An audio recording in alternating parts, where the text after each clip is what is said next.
All right, hear me out. Vince McMahon was right. And before anybody gets upset with me and clicks off the video, I want to let you know we have a goal that we have to reach here. We have a goal of 500 subscribers that I want to reach before the month's end. I think in the first week and a half, we did a very good job at reaching over 100 subscribers. And we are on our way to get there. So if you're new to the channel, drop a subscription. We drop wrestling content videos. I'm trying to go for every day, but if not every day, at least 4 times a week. I'm going to start ramping this thing up to about 2 or 3 a day with the Mania season on the horizon. So subscribe if you're new. Let me drop a like on a video, and I'm sure that somebody's going to dislike me in the comments section. So I'm here for it. I'm here to talk about why Vince McMahon was right. So let's lock in. I want to go over the past 2 WrestleManias under Triple H, and this is not the official start to the Triple H video, but under the guise and the watch of Triple H. I want to talk about the last 2 WrestleManias because there seems to be something missing, and it's happening again with WrestleMania 41 on the star power and the celebrity involvement. Now, you may ask, why is celebrity involvement that important? See, this is something that Vince understood and he got right. Vince McMahon had the vision to making WrestleMania be the Super Bowl of wrestling. And it became that. It became larger than life, grandiose. The biggest thing that you can do when it comes to wrestling is be on WrestleMania. So how is it that we're going into WrestleMania 41 and we don't feel anything? Usually the road to WrestleMania has started before the Royal Rumble. We are now 2 weeks outside of the Royal Rumble and I don't feel it. I'm not vibing right now. It's like we're gearing up for Elimination Chamber, which I feel is in the way. If you give me the book, I'm going to say we're going to take Elimination Chamber and we're going to move it out the way. We are going to move Elimination Chamber to the pay-per-view before SummerSlam, and whoever wins the Elimination Chamber main event or whatever, they get their title shot at SummerSlam. That's your second biggest show of the year. Give them that. Let them have that. Because right now, Elimination Chamber is in the way. You already have your Royal Rumble winner. So now you don't really start building your Royal Rumble winner versus the champion until you get the Royal Rumble winner. Then they can start their story. Now, granted, you can start building that person who's going to win the Royal Rumble. You can start building them up a little bit before the Royal Rumble, but you don't officially start their story until they win. And then you have 2 to 3 months to work with to build up that story between them and the champion before the WrestleMania. But now with Elimination Chamber in the way, it makes it so that you only have a month to build WrestleMania. It's in the way. It's got to go. It's got to go. Now, Vince has had that Elimination Chamber there for a while, but he was actually able to book it in a way that it still lined up and it didn't get in the way of the process of WrestleMania. He put the champion in the cage. Now, Roman takes away from that, which actually helps because it made it so that the Elimination Chamber made the other title important. Like they threw the US title in there, right? So whoever wins, and you got the US champion in there, we're going to wrestle this out for that. I mean, this ain't going to be for Roman's title because whoever's winning the Royal Rumble is going to have that. So that's already secure. That's out of the way. But it seems as though it's a hard thing to get over for Triple H. It feels as though it's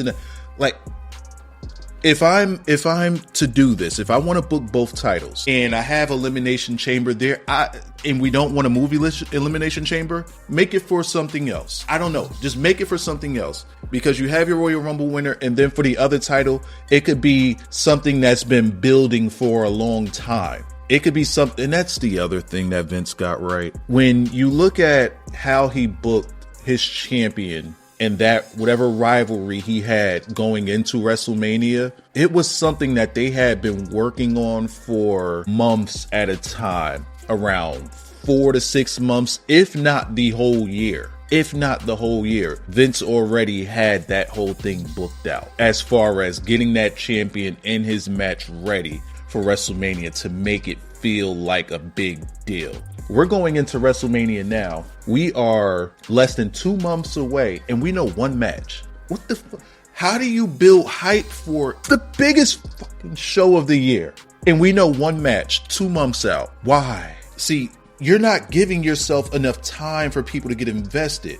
And the reason for that is because WWE right now, they have like the grandest marketing of all time, because the wrestling product is trash. It's trash. It's trash. Like, I'm over here making think piece videos so that I don't have to review Raw, SmackDown, NXT, the pay-per-views, because they're trash. They're trash. You could throw them in the garbage. Say goodbye to them.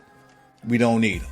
So I'm over here making topical videos so that I'm not boring myself to death with. And it's not that the matches are boring. It's why are we having these matches? Why do I care? I'm getting off topic. This is about Vince being right. Celebrity involvement. Celebrity involvement. I want to go over the past 2 WrestleManias under Triple H, and I want to go over what we had when Vince was in charge. Let's look at WrestleMania 40. I just want to go to the celebrity involvement here. The celebrity involvement we had here, I mean, we had Coco Jones. She performed the Star Spangled Banner. Cool.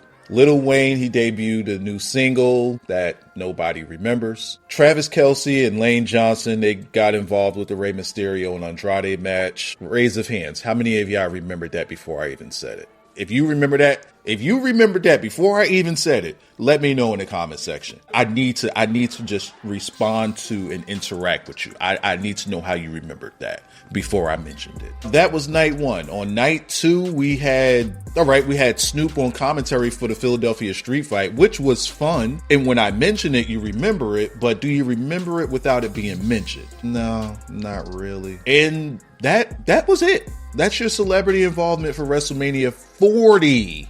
Your 40th anniversary. 40th anniversary. Yeah, 40th anniversary. 4 decades in, and that's your celebrity involvement. See, but then you ask the question, why is celebrity involvement so important? Why? We're here for the wrestling. We want to see the wrestling. That's what should be important. These celebrities bring extra eyes onto the product. This is not something that needs to be explained. And giving them a moment, such as what they did with Logan Paul. Once Logan Paul hit the scene and they saw what that celebrity involvement in the more modern age could do via social media, they saw just how much of a boom and uptick that had for the business. Then you bring in I Show Speed, your Kai Cenats, and you keep the trend of social media influence going up. Right? So that's the new age celebrity involvement, even though they're not getting involved. Now, Speed got involved, wasn't at WrestleMania, it was at the Royal Rumble, but that was a big, big deal for a certain demographic of people. And it's a large demographic of people. But at WrestleMania, it's not as though Speed was far behind where he is now. Speed's been Speed for a couple of years now. So the involvement that they had with him was just him coming out with Logan dressed in a Prime bottle. No, that's Speed, dog. What they did at the Royal Rumble is what they should have did with him at WrestleMania last year. Now, granted, you could have had more celebrity involvement, do more than just be on commentary or debuting a song. Get them involved in the show. That's how you do it. And I'm going to show you that Vince was right about how to utilize the celebrity involvement.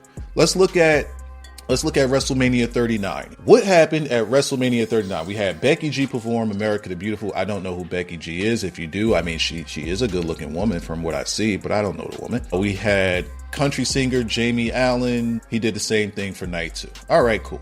Kevin Hart opened the show on both nights. Do you remember that? I didn't even know that happened personally. I didn't know. Snoop Dogg was the co-host with The Miz. Okay, cool. I think he did get involved with one thing. Was that when no, that wasn't when Shane got hurt. That must have been a different time. But I feel like there was involvement with Snoop at this WrestleMania 39. Anywho, we had Bad Bunny there, but you wouldn't even know it because he just did commentary on the Spanish announce team for one match. That's what we did with Bad Bunny. Under Vince McMahon, do you see what was done with Bad Bunny under Vince McMahon? Vince McMahon understood the assignment. He got the biggest artists in the world on his show and got him to pop. What does Triple H do? Hey, guest commentary on the Spanish announce team. Like, what? Then we had KSI involved in Logan Paul's match, dressed as a Prime bottle. That's how you use KSI. Now, granted, I don't think that KSI's popularity is today as what it once was, say, about 5 years ago. But if you got him, he needs to be more than a Prime bottle. What are we doing? They showed that George Kittle was there. You know what happened when Vince had a football player? He put him in a match with Bam Bam Bigelow and main evented the show. Lawrence Taylor. I mean, now granted, Lawrence Taylor was like probably the most popular and fearsome football player at that time. So, you know, very believable. But still, you got somebody there, you gotta use them. We got Lil Uzi Vert to perform a piece of his song, Just Wanna Rock. I guess I remember that happening. Didn't care for it. But people fuck with Uzi, so salute to that. And that's all the celebrity involvement that we had for WrestleMania 39. That's it. That's all we got. So let's look at what Vince did in his last WrestleMania for celebrity involvement and just how they were treated, shall we? Okay. WrestleMania 38, the last one under Vince. We got Logan Paul, who was still in his beginning stages. We got him in a whole last match at WrestleMania 37 in the tag team match. And I believe that's when he was on teams with The Miz and he went against Ray and Dom. So there's that. Then, not only that, now granted, that was advertised, right? Notice the stuff that I mentioned in the celebrity section of WrestleMania 40 and WrestleMania 39, I didn't mention any of it being advertised. Because they weren't building it. They weren't letting people know ahead of time that these are going to be the acts that we're going to have at WrestleMania, and we're promoting this months in advance. Let me ask you this question. What celebrity involvement are we going to have at WrestleMania 41? We're 2 months out. What do you know? What do you know? Do you know anybody? Do you know who the celebrity involvement's going to be? Outside of Speed and Kai Cenat, we did that already. We know they're coming. What mainstream, like more than just social media influencer streamer, what mainstream celebrity is going to be on WrestleMania? Do you know right now? Right now, February 13th. Do you know? You know. But let's go back to WrestleMania 38, where we had Sami Zayn versus the Jackass Crew. They were building that one months in advance. We knew that was coming. And you got a whole ass match that people still think about to this day because they enjoyed it so much. Me, I don't know, so, you know what I'm saying? But people enjoyed it. People enjoyed it. You got the Dallas Cowboys cheerleaders who came out with Pat McAfee, who was against Austin Theory. And then, what do we have after that? We got Austin to stun the guy. And not only that, we got Vince to get in the ring and take a stunner. Does our celebrity and big star attraction end there? No, because in night one, we had the return of Stone Cold Steve Austin against Kevin Owens. The return of Stone Cold. And the reason why Vince was right about booking these big attractions and these celebrities to the biggest show of the year is because he understood something. This crop of talent that he got, they ain't it, dog. They not getting it done. They not cutting the bacon. They not getting to the turkey. They're not enough. So when you don't have enough, you bring in and you make it a big deal. Right now, I don't feel as though WWE has enough. They don't have guys that are standing on their own merit mainstream wise. There's no mainstream talent in WWE right now. There's none. Like, we could say, well, you know, Cody Rhodes is a big deal. Yeah, to wrestling fans. Roman Reigns is a big deal. Yeah, to wrestling fans. What are they doing outside of wrestling that's making them larger than life? To make this stage of WrestleMania larger than life. What are they doing? What are they doing? So if they're not doing anything to do that, what are you bringing in to make WrestleMania larger than life? Vince understood the assignment.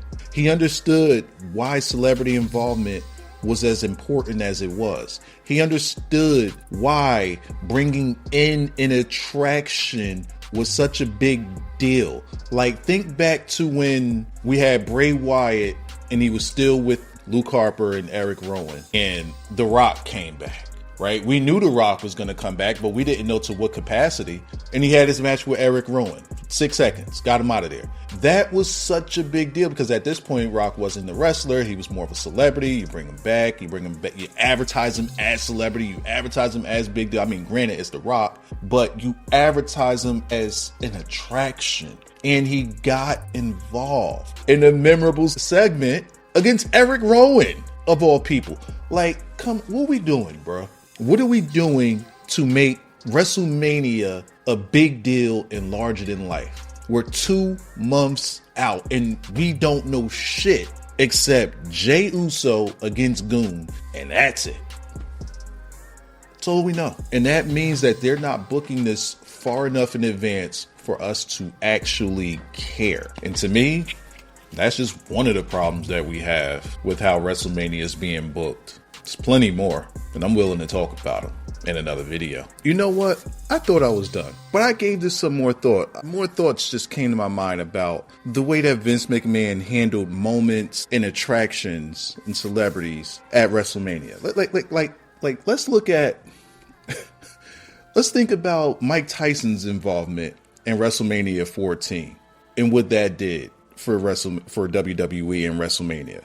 Look at Ronda Rousey's debut at WrestleMania 34 and what that did for WrestleMania and the moment that created. Ronda Rousey out there with The Rock, and then you get Ronda Rousey with Kurt Angle at the next WrestleMania against Triple H and Stephanie. What is Triple H doing today that rivals something of that star power when it, like, at WrestleMania 37, we got a whole performance from Bad Bunny getting in the ring, getting into it. Like, what are we doing? We've had Bad Bunny since before 37, I believe around 36 time. We've had Bad Bunny since then.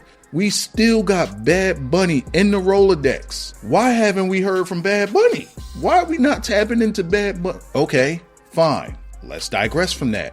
Kofi Mania. Something that just so happened to fall into his lap, and look at the big deal that they made out of that, out of Kofi Mania. Kicking and screaming, we got the Yes movement. In a movement. But see, here's what they did with that movement, and let's compare it to what they're doing with Jey Uso.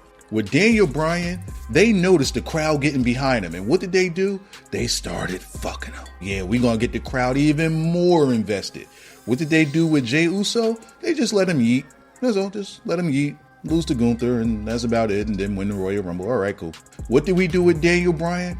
We fucked them, we fucked them, we fucked them. Then we say we're gonna put him against Sheamus or something, right? Then we take that away, we give him Triple H. Not only do we give him Triple H, we give him Randy Orton and Batista in the main event. That's how you do a payday. Not, okay, I'm just gonna win the Royal, hey Gunther, I'm gonna take on you and I'm gonna win.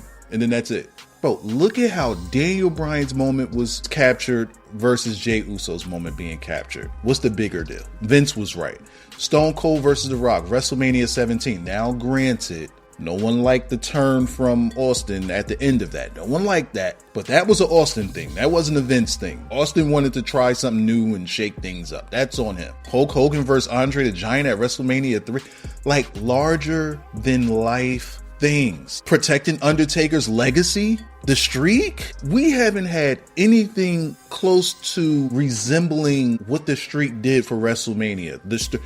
WrestleMania, a large part of the attraction of WrestleMania was Undertaker's streak. You knew every year you was getting that streak on the line. Every year. So even if you could take away the title matches, you could take away the main events, Undertaker's streak was worth the price of admission.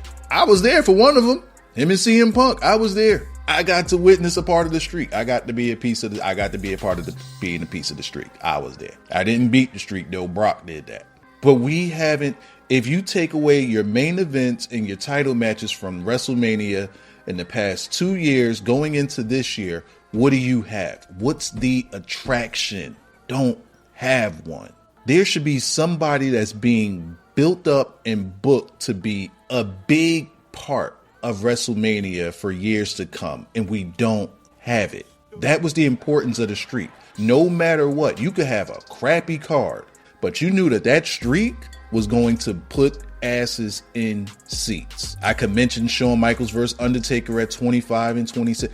Like he just knew what the deal was when it came to getting things lined up for WrestleMania to make it just a big deal. And nowhere in there did he just squeeze in trying to fill in the card last minute. It just wasn't. All right, those are going to be my last thoughts about how Vince was right about how he handled WrestleMania versus how the current regime is handling WrestleMania. Those are my last thoughts. God damn it, don't interrupt me with Discord sounds. All right, I'm going to end this video. Say something to me. Peace.